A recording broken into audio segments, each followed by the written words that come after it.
So welcome back. Just Fact Sports Podcast, episode 3. This week, we got a real exciting episode, so let's get to it. So, first thing off, everything's moving slow right now. Sports going slow because of the coronavirus. But a big thing happened in the NCAA with them agreeing to try to work towards creating a way for athletes to profit from their name, image, and likeness. So, what do you think about this whole support and all of this starting to go on? I think it's one of those things where it's almost too little too late, but it might not be. I just feel as if it's a step in the right direction, Yeah. but it's nowhere near where they need to be if they really want to get the ball rolling with keeping athletes in college. Because you already see top athletes like Jalen Green, Isaiah Todd. They already the top tier athletes are leaving. So imagine if they gave Zion and RJ Barrett this deal to go to the G League earlier, like they never would have went to Duke most likely. I agree with that. But I also think like the NCAA stepping in, I think it's gonna limit a lot to like what the players can actually do. Because California passed that bill last year in like September, the Fair Play to Pay Act, and that would have like basically allowed these college athletes to get agents and like basically go into a free agent market of endorsement deals, just like any other college student would. So I think the NCAA getting involved is basically just gonna put a whole lot of restrictions and red tape on the whole process to where like athletes got to go through all of this, and then basically they're not even it's not gonna be the worth getting paid. You know what I'm saying? Okay, let me ask you this: how would you handle college players getting paid? What do you think is the best way for that to go? I think the best way for it to go is like a lot of players, especially like D1 schools, get a stipend check from the school. But like when you get that stipend check, that's basically like, cost of living. So I think like the best way to do this is just like allow these athletes to, seek out third party endorsements, whether it be like, a local gym, car dealership, or even a bigger brand like, Nike or something like that to appear in commercials, and then just have those third parties pay the athletes. I think that's the best way to handle it. Like leave the school and everything out of it, because like one of the things the NCAA is trying to do is like they're gonna let these athletes be in these commercials and things like that, but they don't want them to wear any school logos, even though they can like mention the school and mention the sport. They don't want it to have anything to do with the university itself. Okay, with that, how would you handle, let's say, the left guard for a D1 school? Like they don't get that much exposure. How would you handle them like being able to get endorsed by a third party if nobody might actually want them like that? Yeah, I mean like that's why I think allowing these kids to get agents is like a big deal, because like that's one of the big points of the of California's Fair Pay to Play Act is like these kids can get agents that can help market themselves. You know what I'm saying? Yeah. And so like with the agents' help, I can guarantee you a D1 guard can get some kind of endorsement, whether it be like from Bass Pro or some for the big guys. You know what I'm saying? Yeah. Might get him in a commercial eating a McDouble or something. So Yeah. I'm pretty sure there's plenty of ways for him to get the same exposure. But of course, like you saying, like the running backs, quarterbacks, all of them gonna get the, super premium endorsement. Big dudes. But I think one thing for that, I think they should allow that on all levels of NCAA, D1, D2, D3. So like maybe for D3 or D2, just have like IHOP. Well, this could be any level. Let's just say for a lineman, you could have like IHOP pancake player of the game or whatever. Yeah. So that would be one thing. So whoever wins that gets $500 from IHOP each game, just to make sure you have I think having incentives would be the best way to go about it, just for the fact of it'll make all players on the team want to raise their game to be able to play for money. I mean, because it's not gambling if you playing not to win the money. You know what I'm saying? Yeah. But I think like getting into this incentive part of it can be like real tricky. You know what I'm saying? Like I think when you get to incentivizing players for like performance and things like that, you get into the line of like you get into like the other side of sports that's already going on, like where boosters are paying kids under the table and things like that. I think like if this is gonna work, especially early in the process, you got to do it in as clean a way as possible. Like basically just keeping it to endorsements. You know what I'm saying?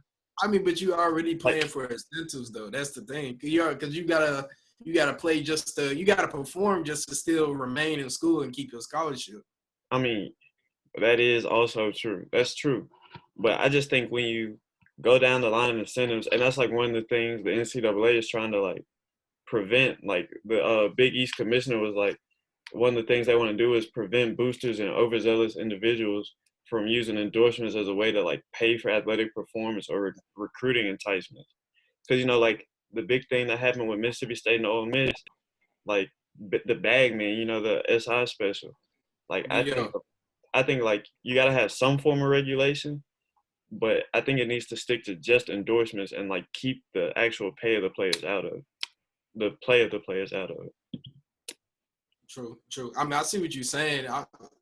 It's one of the things. It's never gonna get solved. It's never gonna be to the benefit of the NCAA and the players, because the NCAA, if they want to keep the players, they gotta spend money to make money. But then again, they're trying their best not to spend any money at all. They want to keep it minimalized. Yeah, But for the players, it's one of them things. If I'm a top player, I'm going to the G League or just for basketball, I would go straight to the G League just because they offer you a full ride scholarship for 4 years regardless. So it's like if you really you get to go to college, you get to perfect your profession automatically and go straight to the league.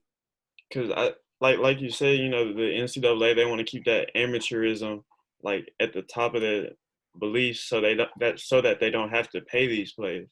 Yeah. But I think like they're finally seeing like a lot of these kids, need some kind of income. Because especially like with kids, like even last year with Darius Baisley and all of them going to New Zealand and playing overseas, like I feel like the NCAA is now realizing like, hey, we gotta do something to stay competitive, or else we're gonna keep losing kids, especially in basketball, which is like the NCAA's biggest moneymaker come March Madness. Yeah. So I guess going off of this week another story broke that kind of has something to do with this. As Zion's former agent with Prime Sports, Gina Ford, she alleges that Zion received money, benefits, favors, and other things of value to sign with Duke at a high school. And so, first of all, like the important thing is to understand like what's going on here, like the background of this case. So basically, what's happening is Zion filed a lawsuit, like trying to void his contract with Prime Sports, and so they filed a countersuit charging him for $100 million in damages, basically like for ruining the sports agency's reputation by doing these illegal things. And so they want him to come out and under oath say that he accepted all these illegal benefits and things like that. So this is the ugly side of it. So what do you think? I think every school is cheating, and so it's one of them things where it's not cheat. Well, not even cheating. That's not cheating. To pay a player, it is cheating if you're a bigger school like Duke, Arizona, Kentucky, UCLA, Kansas. Memphis tried to do it. And the thing that pisses me off the most is that if a little school does it, they automatically send out the violations like as soon as they can. But the thing is, like, if a big school does it, it's like, oh, we don't know. We have to look into it. Oh, man, it's a really unfortunate situation. And they end up with a slap on the wrist. It's like, come on, bro. And to be honest, it's not even just a big school because, like, a lot of media attention isn't even getting put on this. But, like, I can't remember who said it, but, like, somebody was like, if Zion had, like, if this case came out and Zion had chosen Kentucky, like, imagine how much bigger of a deal it would be, especially with John Calipari and his track record. Like, this would have been, like, front page news, you know what I'm saying? But instead, he went to do a relatively, like, go by the rules program. Like, it hasn't been as big a news as it should have been. But my thing with this is, like, once again, you're seeing how this name, image, and likeness stuff is a really big deal for college athletes because, like, his mom and stepdad were getting paid or allegedly getting paid by Nike and people affiliated with Duke to commit to Duke and wear Nike shoes. And then there were also another party that was paying him from Adidas, like, because, he played in the Adidas AAU circuit. They were paying him to choose an Adidas school instead. And so I think, like, this case right here, it shows, like, the potential dangers that could come with NCAA passing their name, image, and likeness rules, especially like with sneaker brands and stuff like that. Yeah, but then again, going into like the image and likeness stuff, I feel as if Zion, he's gonna be a poster child for this because like as they approved it, what are you gonna do if somebody else tries to do the exact same thing Zion does? Then the NCAA is gonna try to get into it because now you're just gonna have to get real nitpicky with the rules just because this one company doesn't like how Zion went about his business. If he doesn't want to do business with you, he doesn't want to do business with you, and don't try to sabotage his school, his reputation. Like that's not cool at all. Yeah, I agree with that because like I feel like it's a low blow by them to like get him involved. Like now that he's moving on and wants a better deal with a better sports agency who can put him in a better position. Because to be honest, I feel like this sports agency kind of like screwed him over. Like, why would you get like arguably the best like NBA prospect since LeBron to sign with Jordan when he's getting offered like tens of millions more dollars in China and he can be the face of a company in China? You know what I'm saying? So I'm not a big fan. I'm not a big fan of the sports agency, but since we're still on this name, image, and likeness stuff, I kind of want to get into like how allowing players to benefit from their name, image, and likeness like benefits bigger schools. Like, do you think it benefits bigger schools, or do you think it evens the playing field as far as recruiting goes? I think it benefits all schools, but it keeps all the schools on the same level. So it's one of them things where, let's say a player goes to, I don't know, Stephen F. Austin, and he's a 5-star recruit. It's going to benefit Stephen F. Austin, like make them a bigger school. But Alabama's already Alabama, so it's still just going to enhance wherever they're already at. So SEC school is going to be still bigger than a Conference USA school or Sunbelt schools. I mean, you could always – I think it makes it to the point where it doesn't matter what school you go to, though. So I feel like in the next 10 to 20, 30 years – kids are not going to care that much about going to the Blue Bloods just because they can get it just as much exposure at a smaller school than they can at a larger school. And I think the NCAA, that's one of the biggest reasons why they don't want to pay their players or just see other schools rise up because then there's no more hierarchy and everybody's on the same playing field. Yeah. Well, like, I like to argue it from this point because with like name, image, and likeness stuff, like these – third-party companies, they have to be able to see these players, you know what I'm saying? Have to be able to see them on the big stage. So, like, using your Stephen F. Austin example, even if you're a 5-star and you go to Stephen F. Austin, as well, especially your first year, you're not going to get a lot of nationally televised games. You know what I'm saying? So even though you're a 5-star coming out of high school, coming into college as a freshman, everybody may, like, have some idea of who you are, but they're not going to see you on, like, a night-to-night basis. Like the Dukes, the North Carolinas, and the Louisvilles, you know what I'm saying? ESPN will find a way to get you there, though. That's the thing. They'll find a way to get you on TV. I agree to an extent because, like, it wasn't even like Anthony Edwards was on ESPN that much, like, this college basketball season. You know what I'm saying? Yeah. And he's arguably the number one prospect. Yeah. So I think this name, image, and likeness stuff can, like, boost those bigger schools to an even bigger level. You know what I'm saying? Yeah, that is true. I see what you're saying. Because, like, but I also do think, like, at lower divisions, like, the D3 level. Yeah. Imagine the bands Mason Kinsey could have made going for 1,700 yards and 17 touchdowns at Barry. Like, imagine the sponsorships he could have gotten, especially in the local area. He would have got a lot of exposure. He probably would have got enough exposure, maybe to even transfer out of that D3 school, just D2 or FCS. Yeah, because, like, I think one of the interesting things with the name, image, and likeness is it's going to allow players to, like, create their own brands and, like, monetize their social media. And, kids nowadays, everybody's on social media. Everybody sees it. Even the coaches are on social media. So, you never know what could happen.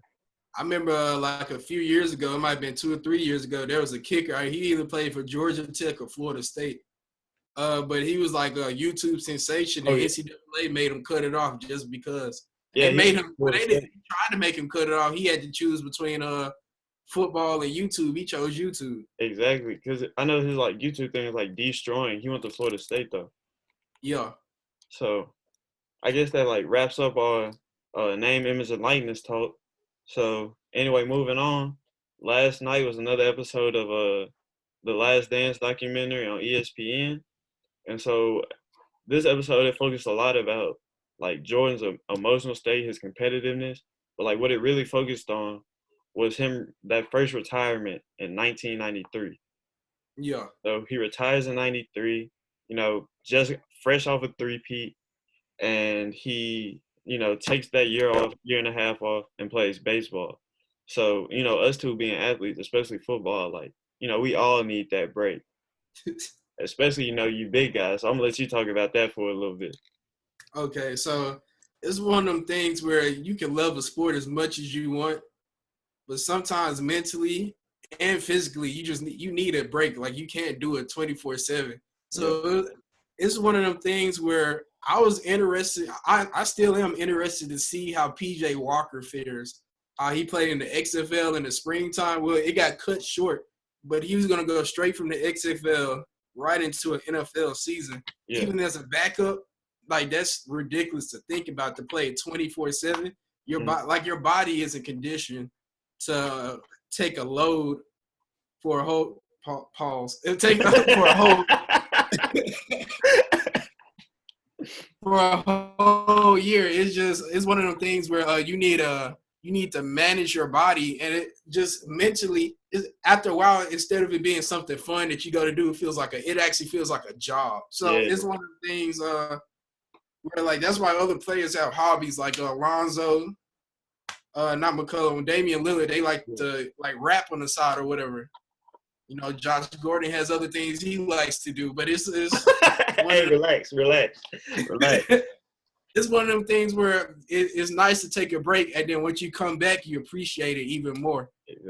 Especially when you're in the prime of your career, because it makes you want to go even harder and keep improving instead of like being complacent. Let me go out there, you know, try to make a couple of plays. Now it's just once you take a break, you get to go back and you feeling real good. You feeling refreshed, like you actually want to compete. Yeah, because like that's the big thing to me. Like fresh off a three-peat, like what more is there to accomplish in this game of basketball? You know what I'm saying?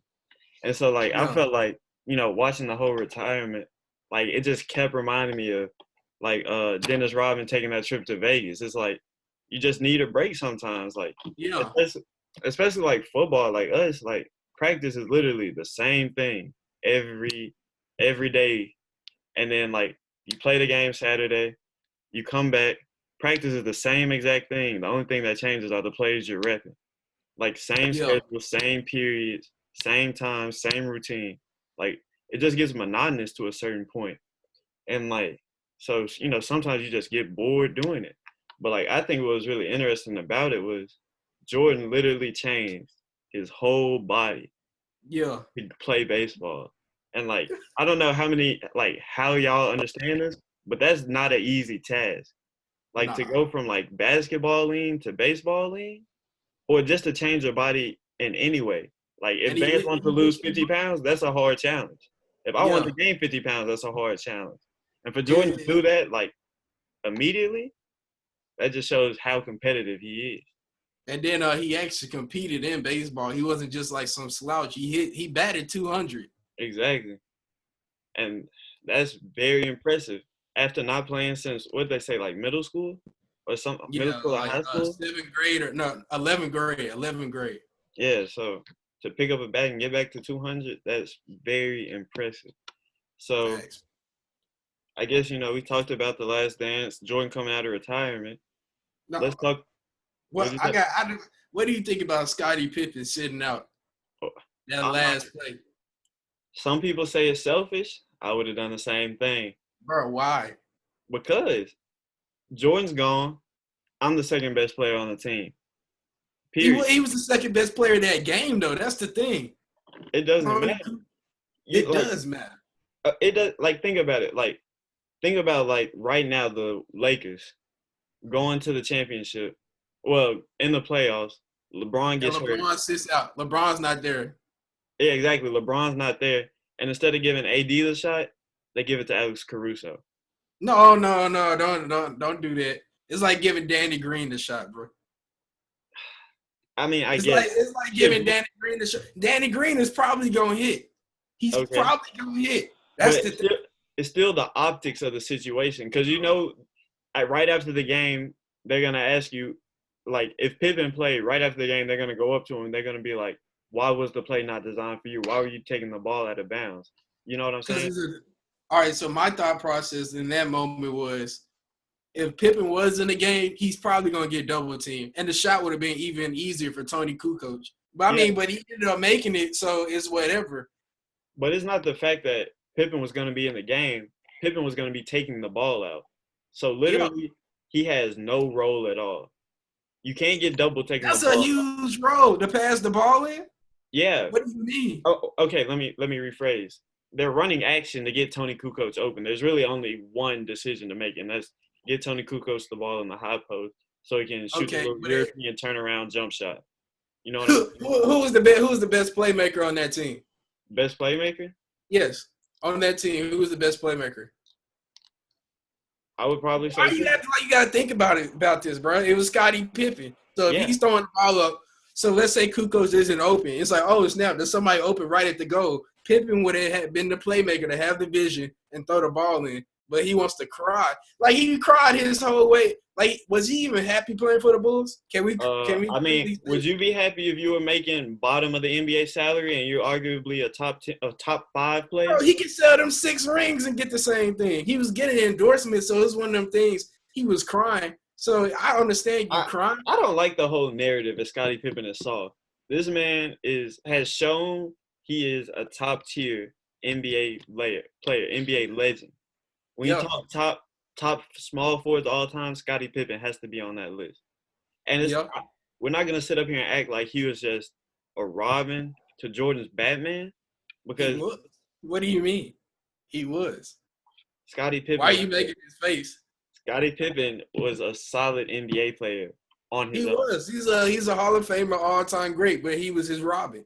But he still was able to carve out a role for himself on his own without Jordan. Think about the years in Portland. Yeah. He was still averaging 20. And then the year right after Jordan left, they get back into the playoffs. Are you talking about 93? 94, 95. And he was the leader of that 94-95 team. And even though they started to slip 95-96, Pip still did his thing. You know what I'm saying? First of all, in that 93-94 year, the only reason they was hooping is because of Horace Grant. But that's another story. Because the year after that, Horace Grant left. Yeah. And he went to Orlando. He saw what happened. I mean, Scottie Pippen is a great NBA player. He's top 25. Scottie Pippen is a top 25 NBA player of all time. Exactly. But he was still Michael Jordan's Robin. I don't get, like, there's nothing wrong with that. But my thing is, that's like saying D Wade was LeBron's Robin, or LeBron was D Wade's Robin, however you want to put it. D Wade was LeBron's Robin. But they both achieved success individually, and they came together. To be honest, bro, Scottie Pippen and Michael Jordan are more like the Avengers than Batman and Robin. Okay, I mean, that's a fair assessment. So, but in terms of equals, I would say so. Shaq and Kobe were equals. Yeah. LeBron. Bro, stop. Like Pau Gasol was the Robin to Kobe Bryant. I agree with that, but Pau Gasol was averaging 20 and 10. I think especially like those first 2 championships, it was Shaq and Kobe, and then Kobe came on. You know what I'm saying? I wouldn't say it was exactly equals. You said it was Shaq. Go back, dude. Go back and watch the film, bro. Oh no, you know what? Go back and just Google the stats, and just once you see the stats, it was even. You know what? Actually, next episode, that's what we're talking about. Shaq and Kobe, the first 3. We need to decide who carried who, or if anybody. It wasn't no carrying. It was even. That's the thing. It was even. They didn't win a They would not have won a championship without Kobe. They would not have won a championship without Shaq. Now, would Jordan have won a championship without Pippen? No, If he had Rodman, possibly. Like them I, last three, possibly so. I do not think Jordan wins. I think He Jordan. doesn't win six. I don't think he wins six. He Yeah, definitely exactly. wins two. He I wins think two. he might still win one or two, but he's not winning six at all without Pippen. I think he splits with the Jazz. So that's one.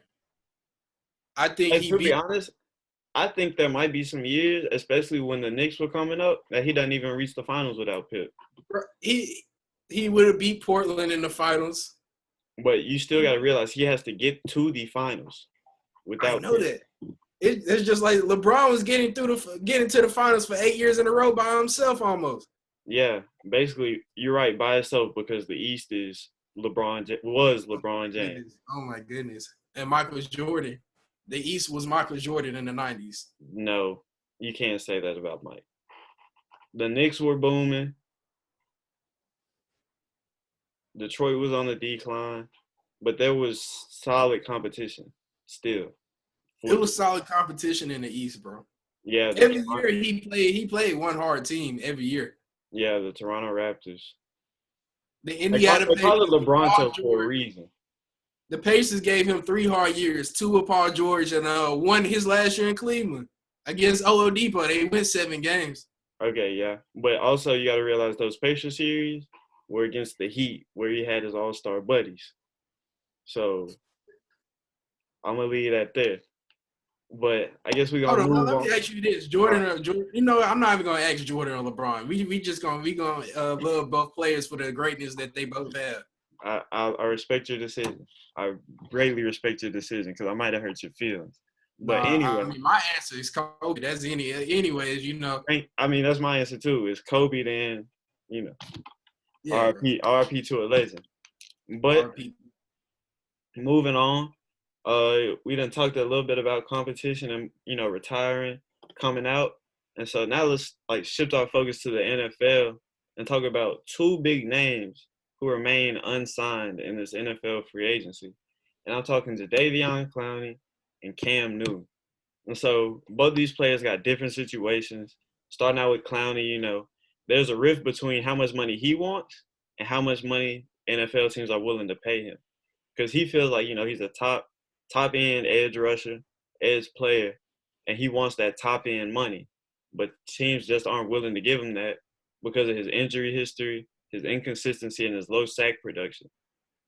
And even though he produces low sacks, as we all know, he's still a disruptive force on the edge. And then with Cam Newton, he's still sitting out there partially because of he was released so late. He got released March 24th, and that's after Phillip Rivers signed and Marcus Mariota and everybody else, picked their teams where they wanted to go. So the quarterback market was pretty set. And, he also has some injury concerns that teams can't really check out because of the coronavirus going on. So I guess I want to ask you, where are these guys' best fits? And what do you think, about their future NFL careers, especially Cam? So the first guy, Jadeveon Clowney. We're going to talk about Clowney first. Yeah. Jadeveon Clowney wanted $20 million to be a pass rusher that averages 5 sacks a season. Yeah. If you're a GM and you want Jadeveon Clowney on your team, how much would you give Jadeveon Clowney? To be honest, I think the best thing, if I was a GM, I think I'd try to give him a 1-year prove-it deal. Or 1-year prove-it deal around anywhere in that 15, 17 range. Here, look, this is what we're going to do. Prove-it deal?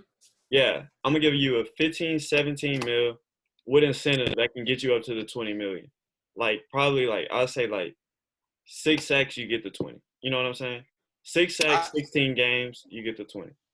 So this is Clowney has been on 2 teams, the Texans and the Seahawks. Yeah. So he would be on his 3rd team. I don't think Clowney I don't think he would take that. But I see what you're saying, but I don't think Clowney would take that. I think he would take – because I think other teams will offer him a $15 million deal with the incentives on a multi-year contract. Yeah. But first he wanted 20, then he knocked it down to 19, but nobody still would sign him. Exactly. Then he knocked it down to 17, and nobody's still biting on that. I think he's gonna go down to 15. I think teams are still gonna play hardball and try to knock him down to that 13, 14 range. I'm Yeah. not sure because I thought the Titans were gonna sign him immediately after the draft, but they're still like playing hardball with him.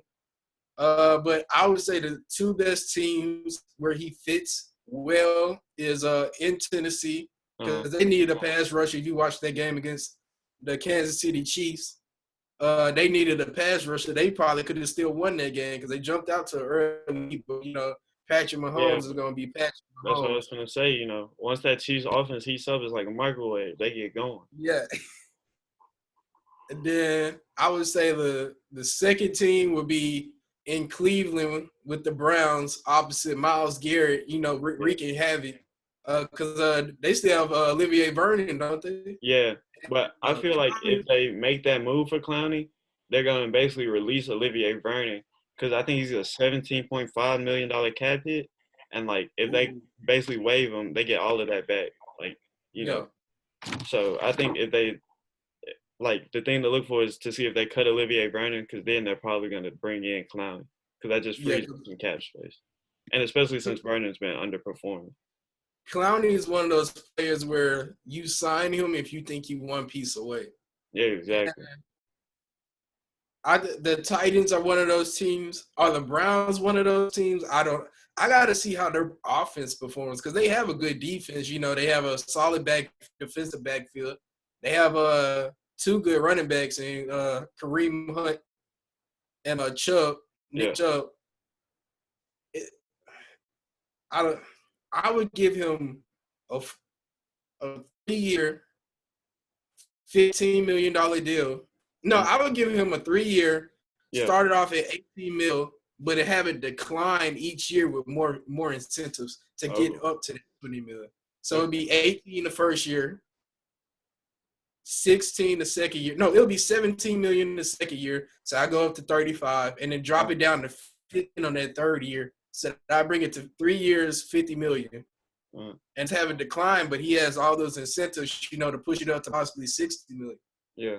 So with Clowney, I said his best fit was with the Browns because especially, you look at his production with the Texans, when he plays with J.J. Watt, his sack numbers are way up. You know what I'm saying? So I think he could benefit from playing with the Browns and being like not a secondary rusher, but like an opposite rusher from Myles Garrett. And, kind of like that gives him more one-on-one opportunities to get sacks. And even, without those one-on-one opportunities, he's still going to create disruption in the offensive backfield because that's just the kind of player he is. He's a disruptive force in the backfield, regardless of the low sack numbers. And so, but I think the best move for him to go contractually is a 1-year prove-it deal around in that 15 to 17 range that can take him from anywhere to 18 to 20 mil in that 1 year. Because I think if he goes to Cleveland and racks his sacks up and like plays consistently and stays healthy, like on that 1-year prove-it deal, then he can hit the market again in 2021 and really get that value he was looking for this offseason. How old is Clowney? About 28, 29? Yeah, I think 28, 29.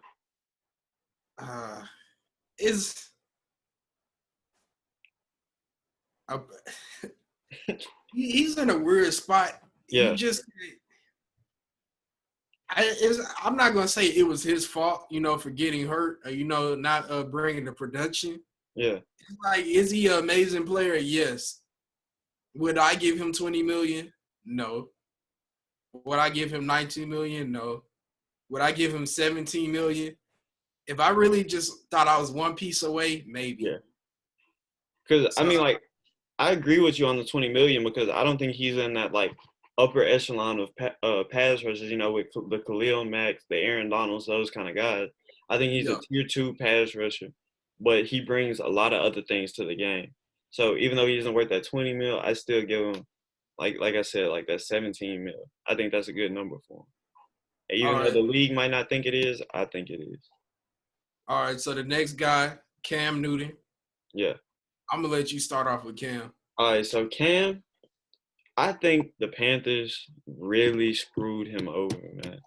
To release him that late into the free agency period just really hurts his chances of signing with anybody else. Because like I said, we see Phillip Rivers sign with the Colts. The Bears trade for Nick Foles. And it's like, everybody's basically set as far as quarterbacks go. And so I think he got screwed in that regard. But I think, like, especially seeing the man work as hard as he is right now, the man is working out to gospel music, man. He's going to be different coming back. And there's no reason, in my opinion, that an MVP quarterback should be sitting in free agency. Yeah. Like, there's no reason there shouldn't be a starting job anywhere in the league for him. And so, anyway, I think his best fit is with a familiar face in Washington with the Redskins. So getting back with Ron Rivera, seemed like they had a pretty good relationship in Carolina. But most importantly, he'll be working with their offensive coordinator, Scott Turner. And so when Cam was in Carolina in 2018, Scott Turner was the quarterback's coach. And 2018 was the season where we really saw Cam, like, develop as a passer, like a pure pocket passer, you know what I'm saying? Because that year he completed 67.5% of his passes for almost 3,500 yards with 24 touchdowns in 14 games. And so I think – and he also had a 94.2 passer rating that year, which is the highest in Panthers franchise history. And so I think reuniting him with Scott Turner can really, like, get his career back on that right track. And I think he could come in and compete for a starting job day one. Because I don't know how – Do you think they would start him? Yeah, I mean, honestly, like, Ron Rivera has no ties to Dwayne Haskins. You know what I'm saying? That's somebody he inherited. So I think, of course, they roll him into camp as, equal competition. Everybody's going to have an equal chance to start or whatever. But I think through camp, you're obviously going to see Cam as the better quarterback, like, no doubt.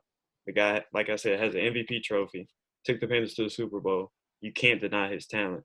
So I think he can go into Washington, win the starting job, and prove to everybody that he's not damaged goods, that he's a real deal NFL quarterback. Do you see Alex Smith coming back? I mean, no. I mean, not even to be mean, I understand he wants to, but that's a horrific injury. And, even though, he's working all of that, just like we saw Teddy Bridgewater, it's going to take time to get back to, 100% playing condition. Yeah. So, even though he's walking, we saw him doing a little video throwing balls in the yard, it's still going to take him, some time to build that muscle up and just get his whole body back to NFL-ready level. Okay. Well, the team I think he best fits is his hometown team, the Atlanta Falcons. And I'm going to say this. Wow. So I think, just like you say he can compete, I think he can compete with Matt Ryan. And the Falcons, they have a score now, win now offense. They just picked up Todd Gurley. They still have a great offensive line led by Alex Mack, playing center. Yeah. And then they have a superstar wide receiver in Julio. And then they still have Calvin Ridley. It's one of them things where Cam Newton, the more players you put around him to succeed, the better. Like in Washington, it's not a bad fit. Yeah. But it's like, who would his primary be? Terry McLaurin? He's a great player, but besides Steve Smith, who's the second best receiver Cam Newton has played with? Probably Torrey Smith, Kelvin Benjamin, somebody. You played with Torrey Smith? Yeah. I didn't even know that. That's who Devin Funchess maybe. So it's one of them things I say pair him, with Todd Gurley might be shot. Who knows? But we'll see. But if you pair him with Julio, I think that's going to be a deadly combination. That to be up in Atlanta, just having to play in Atlanta, you have to have swag. And I think Julio and Cam, with the swag they have combined, they can compete. Because I think with Matt Ryan, they're not going to compete in the NFC South with Tom Brady up in Tampa Bay. Then you got Drew Brees still in New Orleans. Then you got Teddy Bridgewater up in Carolina. The Falcons might win 5 games this season. I'm going to be honest. I'm not that worried about Teddy Bridgewater in Carolina. He just doesn't scare me like the other 3 names. But my thing with the Atlanta thing is Matt Ryan was a top 5 passer last year. A lot of Atlanta's problems lie on the defensive side of the ball. So I think going and getting Cam is a step laterally for them. You know what I'm You saying? said I don't think it laterally. makes them that much better. I think it does. I think. I mean, you can make the argument for Tom Brady because I mean, he still was Jameis Winston still was a 30 for 30 passer last year. That's not a good thing at all. 30 touchdowns. 30 touchdowns is great, but when you Yeah. put the 30 interceptions behind it, you're like, it's I a mean, it's a reason we he's the haven't. first one in NFL history. I mean, we're gonna see though. I mean, I say sign Cam. I think that's his best spot. I'm not saying he has to start immediately, but Yeah, still let him get his rest. I mean, first of all, for Cam Newton, if it was me, I'll sit it out the beginning of the season. yeah. Just train. Somebody's gonna get in. It's football. Somebody's gonna get hurt. Somebody's gonna Or get in.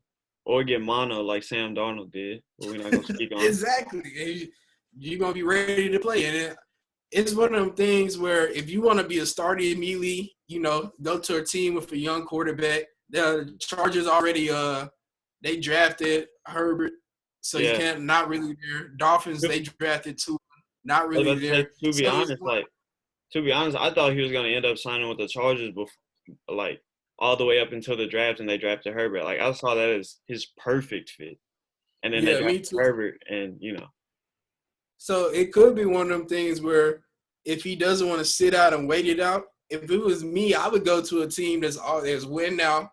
Like who's the backup for the Chiefs? He could be the backup. I'm saying this is what I'm saying. Just a 1-year deal yeah, and just be a backup for a win now team. He could go play for the Vikings. Like that's a win now team. Or the Packers just got Jordan Love, but maybe go to a win now team. And you never know. If football is a physical sport, somebody might get injured or something, yeah. just sit it Because out. Pat Mahomes missed 2 games this season, if I remember Exactly. right, like with the ankle injury. Yeah. And so it's one of them things, go to a win now team. Or if you really want to play and compete, you got to go to a team that didn't draft a quarterback. And I don't think Matt Ryan is a franchise quarterback anymore. He's a good player, a good football player. He's solid. Yeah, But I don't think he's a franchise quarterback anymore. What was the year they went to the Super Bowl? Was that 26? 2018. It was 18? Yeah, So 2 years ago. So or it might be 20. It's 2017. I can't. yeah, I think it was 3 years ago. Yeah, it But was still, 2017. for Cam, I think it's just go to one of them places where you feel comfortable enough to where if you got to come in, you can have the players around you to help support you. Yeah, I agree with that because like your argument about you know Atlanta having the necessary weapons is really important. But I think still Cam put up these gaudy numbers with the likes of Devin Funches. Christian McCaffrey is an all-star, don't get me wrong. Christian McCaffrey and DJ Moore and Curtis Samuel. That's not a I mean, all-star. Greg Olsen was his Oh best yeah, team. my bad. I forgot about Greg Olsen, but still, like that's not a superstar supporting cast. You know Yeah. what I'm saying? So I think Cam has the talent to elevate those around him. Basically, what I'm saying. So I don't think the talent is a big deal. I think the most important talent when you're talking about Cam Newton is offensive line talent. So I agree. I guess we kind of nailed that in. Got some good ideas. So now we're gonna move on to just talking about the one and only Earl Thomas. East. Shout out to my boy Earl, man. Free Earl. Big fact. Hey, quarantine. I understand, bro. You got a little bored. Tried to sneak out. Didn't turn out well. But hopefully, everything's good with him at home. Hopefully Nina, realizes. And hopefully the Yeah. females on Twitter who are like, I would have done the same thing Nina did, will realize that that's not a very smart idea. So, going on, what we're gonna do now, we're gonna start a little series. So every week from now on, we're gonna preview a division in the NFL, talk to y'all about predicted win-loss records, show y'all the key additions and key losses on the roster, and basically predict who's gonna win each division in the NFL. So in honor of Earl Thomas, starting out with the AFC North this week. And so I guess the best team to start out with is the team that's probably going to be at the bottom, the Cincinnati Bengals. And so starting with the Bengals, I think they had a really good offseason in terms of adding talent. Because, the Bengals have been historically cheap in free agency. And it seems like now they're trying to go all in. And I think a lot of this has to do with basically seeing if Zach Taylor is the coach for the Bengals in the future. So Yeah, talking about Zach Taylor, he went 2-14 last year, his first year as a head coach. And even though this shouldn't matter this much, he won his last 2 games. So he ended the season yeah, on a positive note. And so talking about the guys they brought in to evaluate Zach Taylor, they drafted Joe Burrow, #1 overall, got a receiver, number 33 overall, T. Higgins to pair with Joe Burrow, and A.J. Green, and John Ross. So they have a solid group of offensive talent. They still got Joe Mixon at running back too. And so Zach Taylor's an offensive guy. They got him his offensive talent.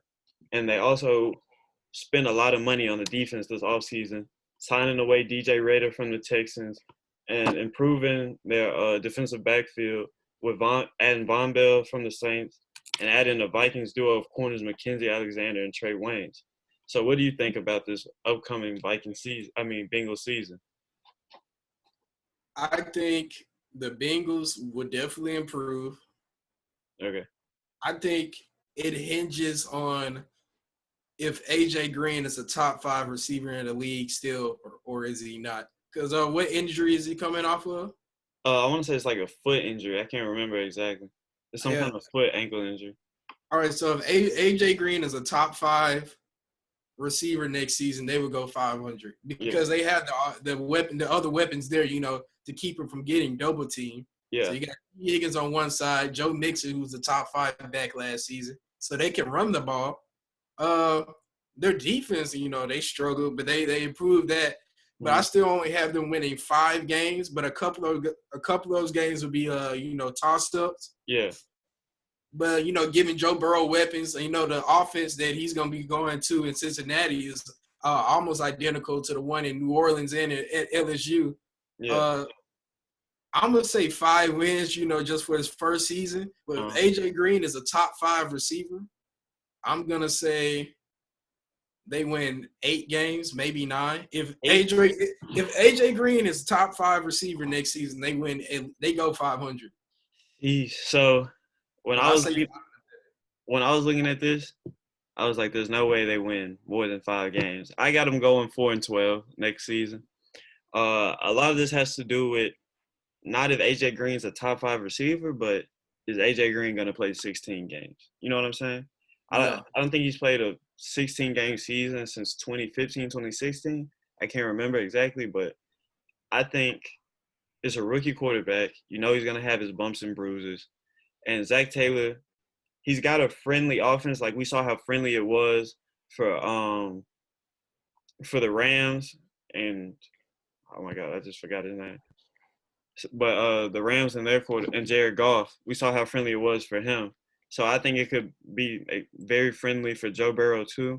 But I think this is one of the toughest divisions in football, and he's gonna get beat up this season. But looking at this, like some of the key games I circled for this Bengals team is a game against the Redskins. You get to go up, #1 draft pick versus #2, Joe Burrow versus Chase Young. And then I circled they play the Dolphins towards the end of the season. Yet again, #1 quarterback drafted versus the second quarterback drafted, Tua Tagovailoa. And I also circled that game against the Chargers because we might potentially see a Joe Burrow, Justin Herbert matchup. In those games, who do you have winning in those games? I actually got the Bengals beating the Redskins and losing to the Dolphins and Chargers. I do too. So I guess that wraps it up for the bottom. And so moving up a ladder, we got the Cleveland Browns. So I guess I'll start this one off. I got them going 8-8. And simply just because I just don't know if I believe in Baker Mayfield yet. I loved Baker Mayfield in college, but Baker Mayfield, the NFL quarterback, especially in the sophomore season, I don't know if I believe in him 100%. Because now he's coming to a point where he's coming to his Mitchell Trubisky point. And what I mean is this is basically a prove-it year for him. We see the Bears just decline Trubisky's option. And I think this is the point that Baker Mayfield's coming to, like, you have all the offensive talent you need.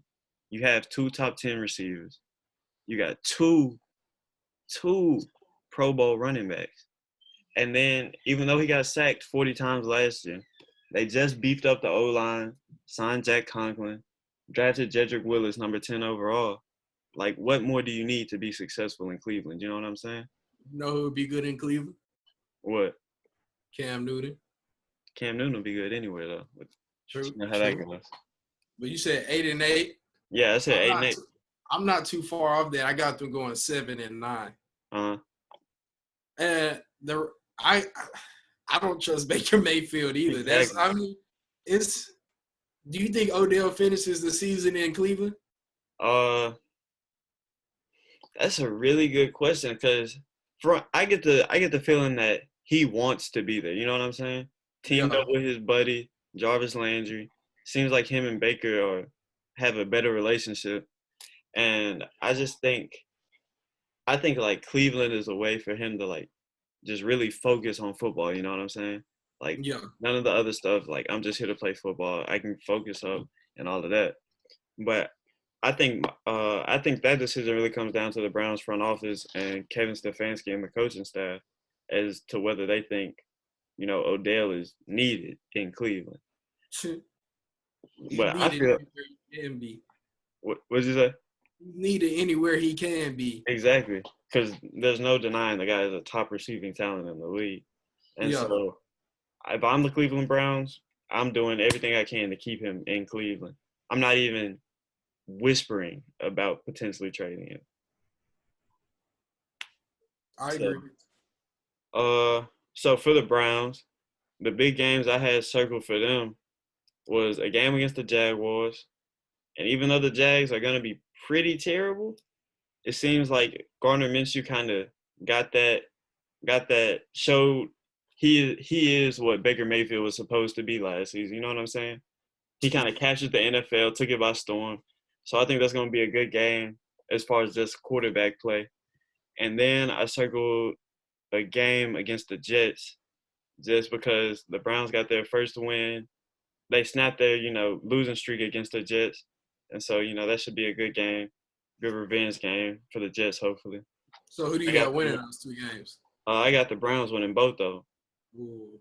I have them beating I have everybody beating the Jags. But anyways, I have the Jags, but I have them losing to the Jets just because it's in New York. Yeah.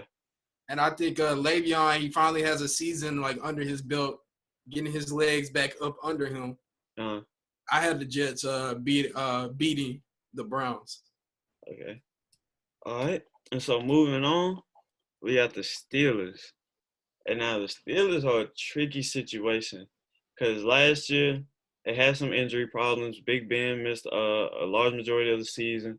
We had to see Duck Hodges, do what Duck Hodges sounds like he would do and not win games. And then we also got to see Mason Rudolph get beat up by Myles Garrett. So it was a very crazy season for the Steelers. First season without AB. First season with Juju as the leading receiver.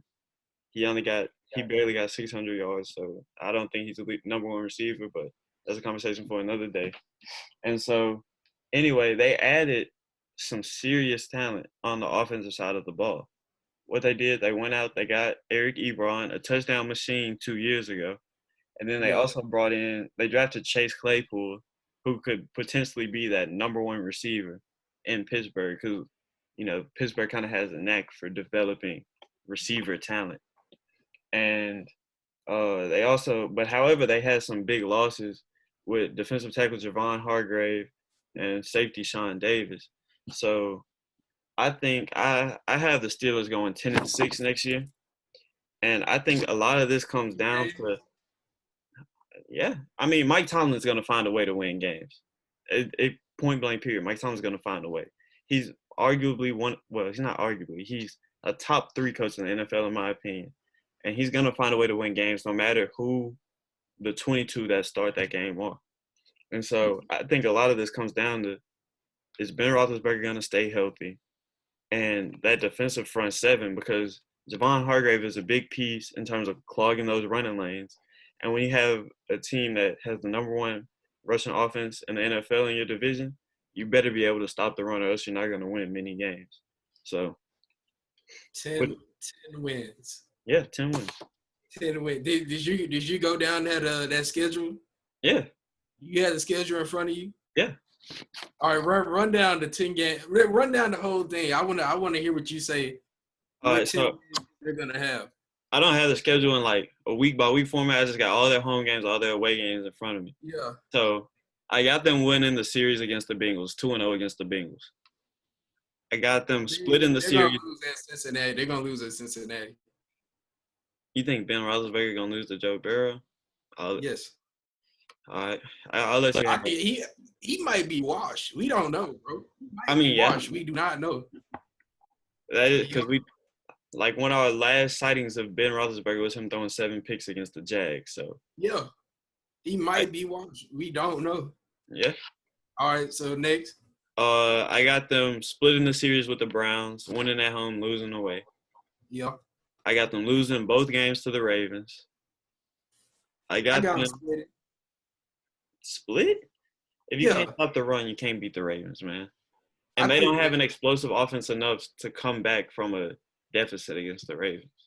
They'll split. I trust them enough to split. Just because it's a rivalry game. Yeah, but just because it's a rivalry game doesn't mean you're going to win one. It does. When it's a rivalry game, you do not know what's going to happen. Everything goes out the window. I don't care if they can run the ball, score the ball, defend the ball. It's a rivalry game. You don't know what the score is going to be. You don't know what's going to happen. It's going to be close at the end. I just can't see. I just can't see it. But anyway, yeah, I got them beating the Colts. I got them beating the Jags, of course. Losing to the Texans, losing to the Titans, beating the Redskins, beating the Cowboys, beating the Eagles, beating the Giants, and beating the Broncos. You think they beat Dallas? I most definitely think they'll beat Dallas. They won't beat Dallas. They might beat Philly. They might beat Philly. They won't beat Indianapolis. They won't beat the Colts. They won't beat the Colts. They won't beat the Colts. Okay, so stopping the run. They're not going to stop that run that the Colts have. So that was actually one of the games I circled as like a marquee matchup.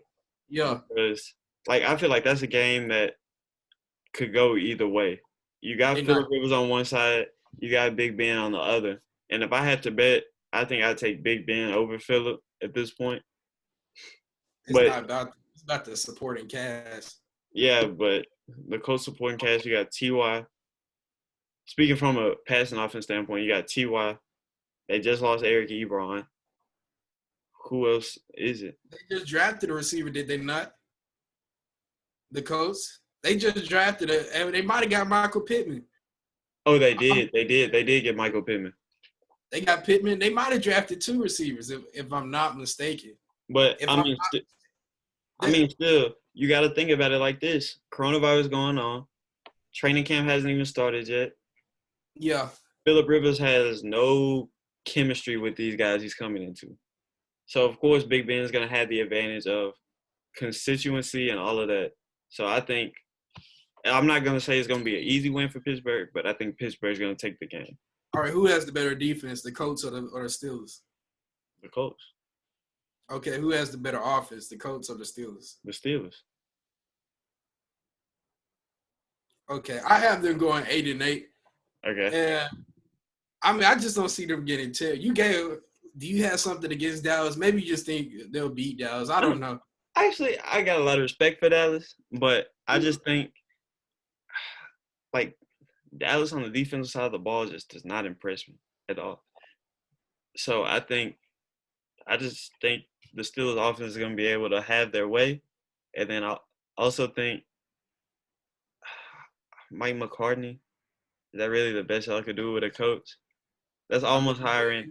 That's almost like hiring Jason Garrett's as Mike Tomlin. What did you say? That's a conversation for another time, but it's whatever.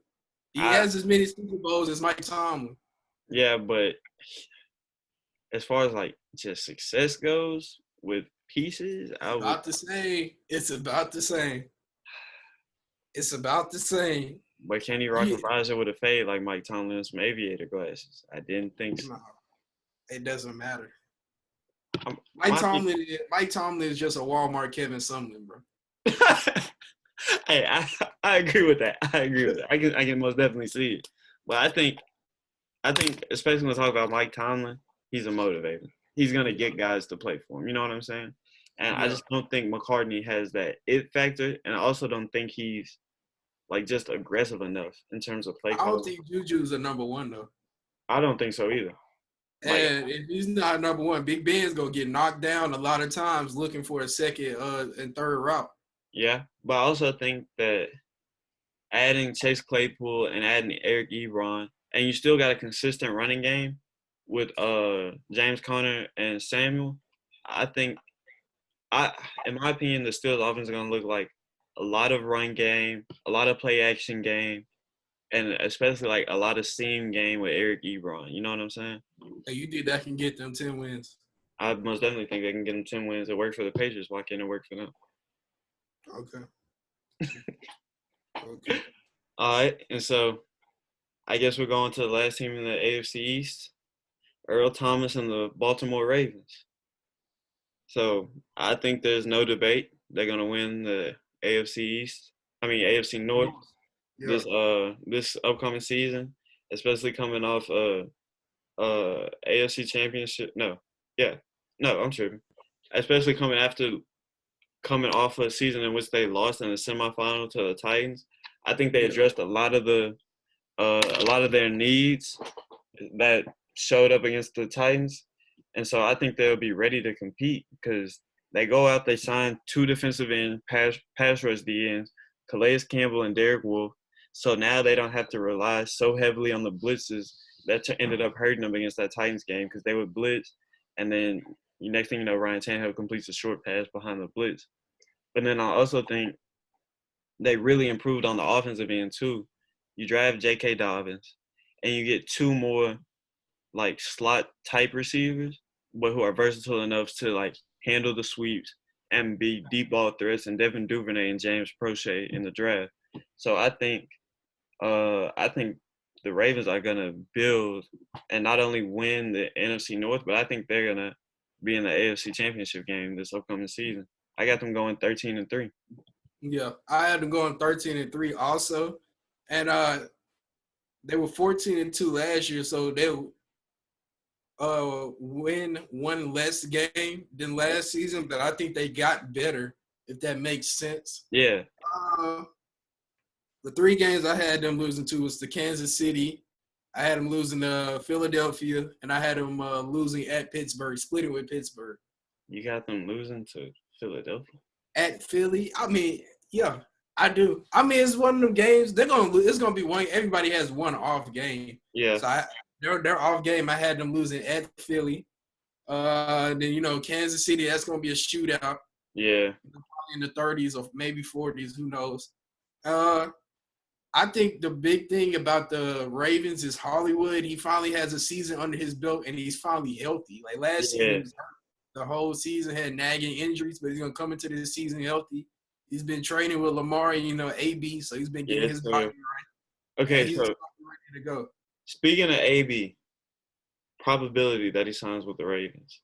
We saw him post the Photoshop of him in a Ravens uniform on his snap, and seeing him working out with Lamar and Hollywood. So, what do you think the possibility of him signing with the Ravens is? The only way he signs with the Ravens is if the 2 receivers that they just drafted are absolutely garbage or they get hurt. That's the only way that they sign him. I don't see them, looking his way at all. Wow. I think there's a better chance of them signing Dez Bryant. I mean, who would you sign first, Antonio Brown or Dez Bryant? Like not being a fanboy, but just for like reasons of who do you think would be a better teammate at this point? Antonio Brown. I agree. I mean, I'm just asking. I think Bryant is a great player too, though. I'm just saying, in the past 6 years, like even with him taking off a year, he's still he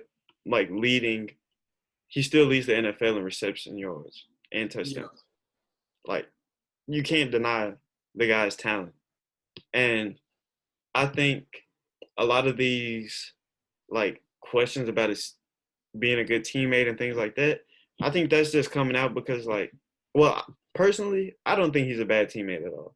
Yeah, I haven't even heard anything about him in the past, 3 months, 4 months? Exactly. And like a lot of people talk about like his comments against Ben Roethlisberger, but you got to realize Ben Roethlisberger was continually getting on the radio and throwing guys like James Washington, AB, and all the other Steelers players under the bus. And AB Yeah. actually picked these guys up. Like James Washington, he was like, hey, don't talk about him. He's young. He's getting better. He's still learning the system. You know what I'm saying? And then the whole situation with the Raiders, you know, he gets frostbitten feet, the whole helmet situation. I think that was just a situation where he's like, I got to protect myself before, I put myself out there for the team. And so like I said, I personally don't think he's a bad teammate. And I personally think he's like a seamless fit into that Ravens offense. I Especially agree. since, all them Broward County boys might as well add another one. I just don't. They'll sign him if the two receivers they just drafted like end up not panning out, or if they end up getting injured. But Yeah. I don't see them signing him just because he would be a good fit. You know what I'm saying? Yeah. But I think here's the way I see it. He's a true number one. The Ravens need a true number one receiver. And I think Hollywood is a true number one. Just wait it. He's healthy now. We got to give him a season. I mean, I love Hollywood, but I don't think he just has the size to be a true number one. The guy's 180 pounds soaking wet. And I love him to death. Like, he's honestly like one of my favorite college receivers ever. And I just think he's a better equipped as a primary slot receiver. You know what I'm saying? He has the speed to win on the outside, but I don't think he has the physicality or anything like that to consistently play on the outside. Who do you think is better, CeeDee Lamb or Hollywood? CD, hands down.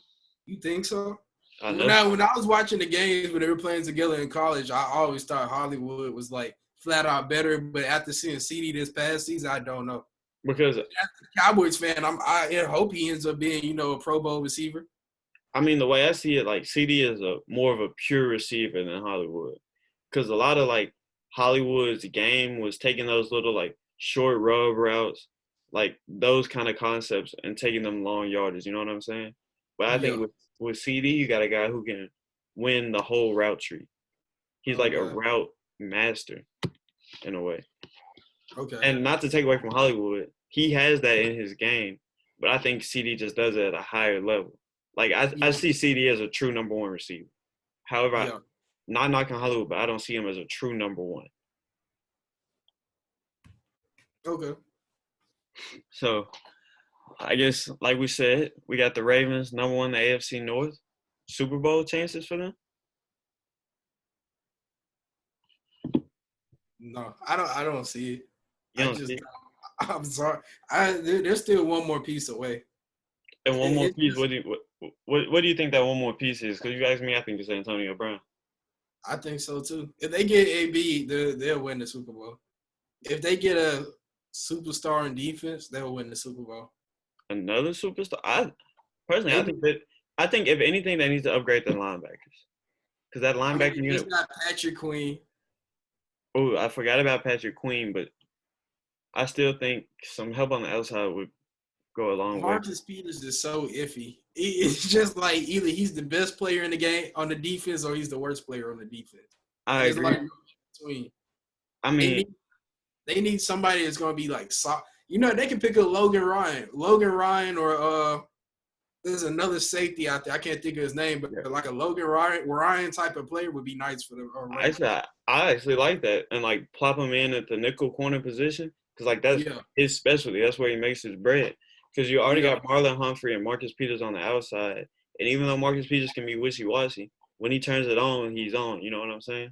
Yeah. And then you got Earl Thomas, and they just released Ferguson this offseason, but I still think they have a solid, defensive back group already. But I think adding Logan Ryan would, put that group into like elite conversation. Yeah, I agree.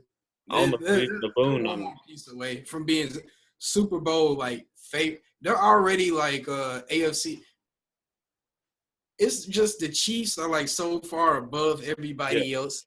It's just I don't know. Patrick Mahomes is so far above everybody else, exactly. and Lamar he's not that far away, but he's gonna need a team that's flat out better than Patrick Mahomes supporting cast. Yeah, because like we saw last year, like a lot of the Ravens strategy is get a lead, get a sizable lead, 10, 14 points, and then bleed that clock. You know what I'm saying?